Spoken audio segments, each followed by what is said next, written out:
Up front, I've got to say it, this is the best game that DB Soft made. You remember DB Soft, right? Beloved creator of Volgarde 2, Zuno Senkan Golg, and Woody Poco. They really are a lower-tier Famicom publisher whose reach was constantly exceeding their grasp. I mean, just look at Layla. Clearly a side-scrolling run-and-gun, but the box tells me it's a maze action game.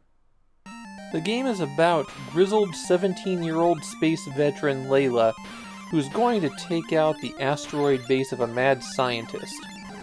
The scientist has also abducted her partner, so she'll need to rescue them along the way as well. The first major thing you need to know about Layla are the weapons. There's lots of weapons. All the green crates hold a collectible, and most of those are going to be weapon pickups. The pistol has unlimited shots, but it starts out very weak. However, every time you collect a pistol icon, its weapon strength increases by 1, and it can increase in power 30 times. The machine gun is a good all-purpose weapon. Just hold down the button and take your shots. And ammo is plentiful enough that you don't need to worry about relying on it. Grenades are kind of obvious, though they do have one special purpose that other weapons don't.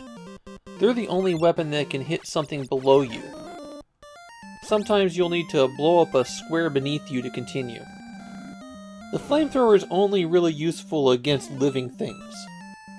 It also has a pretty short range. The axe is the single most powerful weapon, but ammo for it's pretty uncommon. Save it for bosses. You can take out the first boss in just one hit. The bazooka is useful against robots, but not against living things.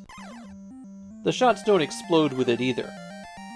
The beam saber seems like it might be good, but it's not especially strong, and there isn't a lot of ammo for it. It also doesn't affect bosses.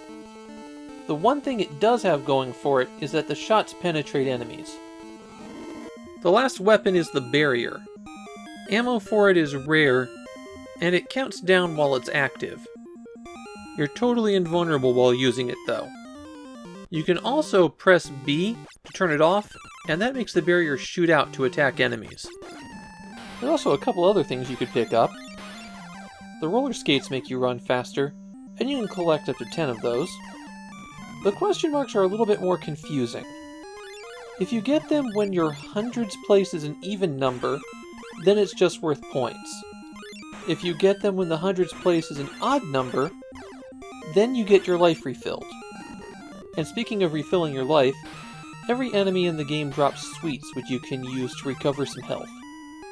Okay, you've been running down this tunnel for a while and you've reached the end. Where to now? Well, these tubes are elevators, and they could go up or down. Sometimes you've got a choice of either direction. They can be kind of tricky too. Sometimes after you've just gone up, you can keep going up without progressing through the area. Sometimes they lead back to an earlier area. And for these split level ones, they teleport you between the top and bottom area. It's the elevators that give Layla the maze action that the cover promises. You have 2 objectives in each level. First, you want to recover this data disk. You have to collect one of those from all 8 levels in order to get the good ending. Second, you have to locate the boss and defeat them.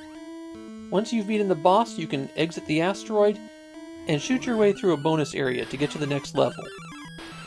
You can miss picking up the disc, but when you reach the next stage, you can pick what stage you want to play. So you can always go back for them. That password is also used for continues. You only have 1 life in Layla, but if you've reached the second stage, you can hit select to bring up the password menu, and it's already filled in with your previous password. Just be careful not to hit start, because that will send you right into a new game. One of the more annoying things in Layla is that a lot of the times you'll find your path blocked by bricks. You'll have to shoot them out to find a path through. Sometimes the brick will be a hidden teleporter, and you'll have to stand on it and press up or down to go on. If you linger too long on a screen, this tornado shows up. It'll kill you pretty quickly, but you can destroy it. Finally, Layla has a pretty variable jump height. Not only does she jump higher if she's moving, you can press down and then hit jump, and she'll go higher. It's useful for jumping into tight spaces. I want to like Layla more, but I find the shooting in the game to be a real mess. Enemies often come in at levels that are either just above or just below where you can hit. That tends to slow the action down a whole lot.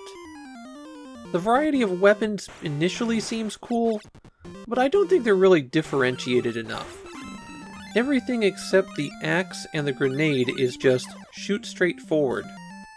On top of that, the jumping and platforming is still kind of clumsy.